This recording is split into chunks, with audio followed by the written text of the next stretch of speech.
But let's be honest, if you watched an entire Colorado game, you don't see him have the same effect that Tyler Warren has on every single play.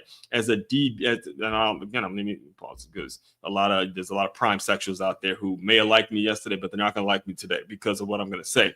Is you can be a corner, you can be a cornerback, and you can be a wide receiver, the two positions that he plays, and you get plays off. You do.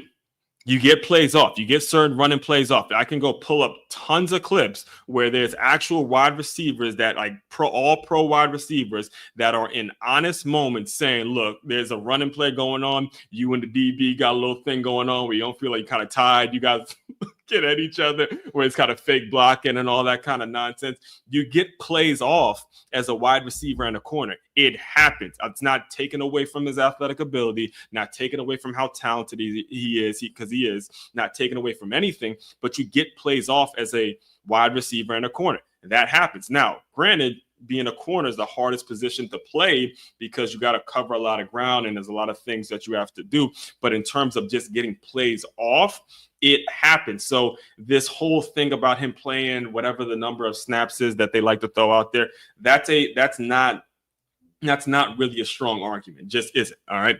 Now let's go to Ashton Jeanty. Again, great talent, but he's not effective. He's the running back. He's not actually blocking for himself. It's not possible. He's not blocking for himself. He's not splitting out as a wide out and doing things. He's not snapping the ball, taking the ball and throwing it. He's just not as much of a threat. He's not as much of a threat as this guy. Okay, he's not.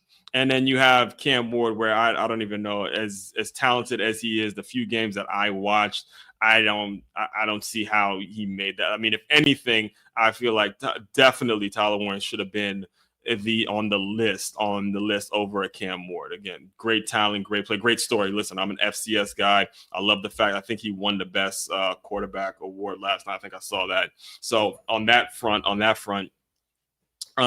he has had a great year, and I do for the most part like Cam Ward as a player. But don't listen just to me, all right? Because I could talk about this for hours upon hours upon hours.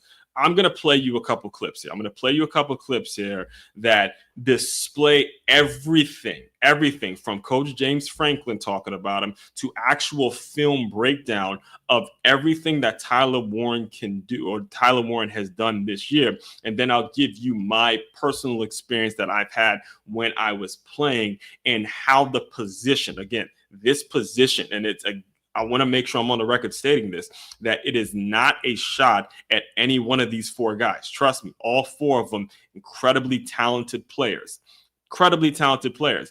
Yeah, he's a beast.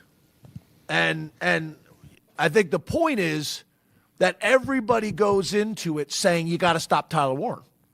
Everybody's defensive game plan is we can't allow 44 to impact the game. Just like for us, it was Ty Felton. We went into this saying Ty Felton's going to make some plays. He's a really good player, but we got to limit his impact. Everybody said that every single week with Tyler Warren. No one's done it.